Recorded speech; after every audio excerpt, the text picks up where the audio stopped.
Hi, good morning. I'm Lenora Bresler. Welcome to the April 15th, 2017 edition of the Bible Delight in the Details, as we are preparing ourselves for tomorrow, the Grand Resurrection Sunday. Now, we've been studying, of course, the Passover Seder and other things that came right before the great passion of Christ, his sacrifice, and then, of course, his resurrection. Today, in the chronology, is actually a feast that was very closely associated with Passover. It came immediately on its heels, the very next day. To us, that would be the Saturday that Christ was in the tomb. And that is the Feast of Unleavened Bread. This was a reminder that just as the Passover lamb needed to be blameless and sinless and perfect, blemish-free, in order to be a sacrifice, so the people should be striving to live that way as well. Of course, we can't do that as human beings. That's why we need a Savior. But the whole idea was unleavened bread in the Bible, leaven or yeast refers to sin. And so it was a day in which they were celebrating the unleavened bread that they ate because they did not have time to cook it, to bake it, I should say, on the run, basically, out of Egypt. But also it had come to be a spiritual representation of sin in their lives.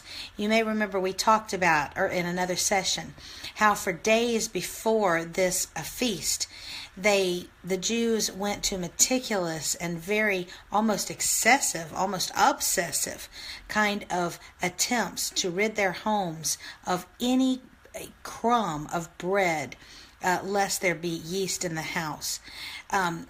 There have been reports that Jewish people, even to this day, those who are Orthodox, take their pots and pans out of their house and give them to Gentile neighbors just out of fear that there might be some remnant of yeast left in the cooking utensils.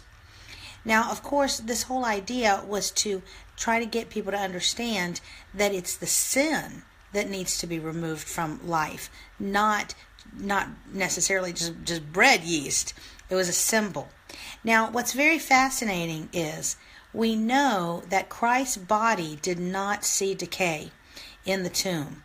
There was no disintegration, no putrefaction of his body while he lay in the tomb. This is fascinating because, of course, the full day of Saturday, he was completely in the tomb, and his body should have started to decay, but it did not.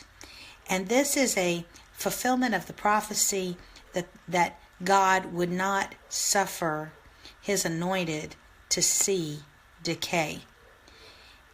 Because Christ is the Passover lamb, because he was a sinless offering, that is why his body was not decaying, because sin decays and destroys. But if you're sinless, as Christ was, there would be no decay. I think that is absolutely fascinating. Every single thing that happened to Jesus on the cross and in its aftermath was prophesied and was fulfilled to the letter.